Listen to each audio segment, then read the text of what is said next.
E lën një shije të keqe, shkelja kushtetuese sigurisht posaçërisht këto politike definitivisht. Prap mendoj që ndoshta duke marrë parasysh historinë e shtetit tonë, ekzistencën tonë si shtet, mbase është edhe periudhë e krijimit të përvojave të caktuara politike në vend, në vijim me kushteturin e Kosovës, kështu që disa raste edhe është e mirë kuptuar, mirë po mendoj që në disa raste ndoshta ka qenë e tepruar dhe ndoshta edhe e motivuar politikisht. Megjithatë, adres gjykata kushtetuese besoni se këtë vitin e fundit, kur ka pasur edhe ngërçe politike, ka qenë më shumti. Pra, më shumti subjektet politike janë drejtuar pikërisht në këtë periudhën e fundit, mbase edhe për interesa të tyre personale politike. Po, kishim një krizë politike dhe në një krizë politike, mbase është e pritur që edhe të ketë ndoshta edhe kërkesa më të mëdha për gjykatën kushtetuese, ajo që vlen mendoj që duhet të përgëzohet gjykata kushtetuese, e cila është marrë me gjitha këto raste qysh prej themelimit saj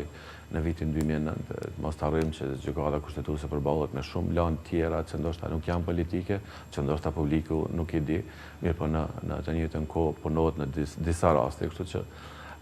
ndoshta në raste të caktuar kemi pritur ndoshta edhe një reagim më të shpejt nga gjykata kushtetuese, sidoqoftë janë afatet ligjore të cilat duhet respektohen dhe besoj që në mas të madhe e respektuar, kështu që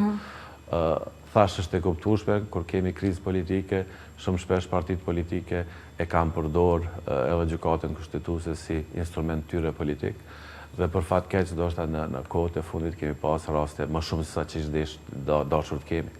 Po, besoni se është mjaftueshëm e qartë kushtetuta e Kosovës, sepse në disa situata, sidomos politike, ka pasur interpretime të ndryshme të saj, madje edhe nga vetë hartues të kushtetutës. Po, tash, nëse hyjmë në historinë e hartuesve të kushtetutës, mendoj që është temë krejt tjetër, po nëse nisemi nga kjo që kemi pas shumë interpretime të ndryshme, shumë të ngushta, ndoshta në raste të caktuara, do të thotë këto interpretime kanë ardhur dhe këto kriza kanë ardhur si rezultat i krizës politike, ndoshta në kushte normale nuk do të kishte pas paqartësi të tilla. Mirë, po kriza politike ishte ajo që gjeneroi ndoshta edhe paqartësi dhe të paqena. Thamë që vendimi i fundit, për shembull, i presidentit Osmani që përfundoi në gjykatë, ka shkaktuar një debat ndoshta të panevojshëm, pasi që